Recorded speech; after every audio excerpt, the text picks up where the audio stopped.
La semaine du développement durable sur Antenne Réunion, chaque jour un écho aux initiatives menées pour réduire notre empreinte carbone. Aujourd'hui, des granulés issus du recyclage des eaux usées.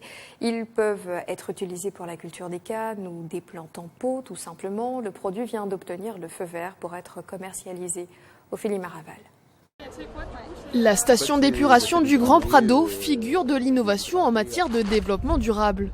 Pour la deuxième fois en France et la toute première fois à La Réunion, un engrais est fabriqué et mis en vente à partir du recyclage de l'eau. Ce produit Fertile Pays a été conçu afin que les pelettes de boue qui sont fabriquées à partir de la station d'assainissement de la Cynor du Grand Prado puissent être utilisées, valorisées en fertilisant sur les champs de canne, sur les fleurs, dans les jardins.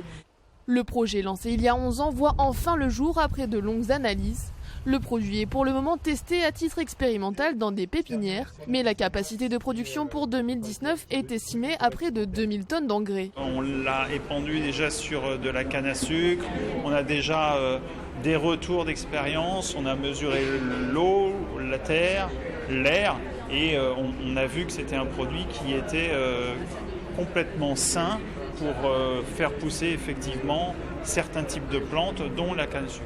Fruit d'une collaboration entre Runeo, la Cynor et le CIRAD, le projet s'inscrit dans le cadre du plan climat air énergie lancé par le gouvernement en 2016. Nous sommes la deuxième station au national à avoir eu cette homologation. Donc c'est un vrai succès et c'est quelque chose que j'avais voulu il y a maintenant 11 ans. Donc vous voyez qu'en matière d'environnement, il faut être persévérant, il faut avoir aussi de l'anticipation et une vision des choses pour être dans ce qu'on appelle aujourd'hui le circuit court. Grâce à l'autorisation de vente obtenue en début d'année, ce nouvel engrais pourrait bientôt être accessible à tous.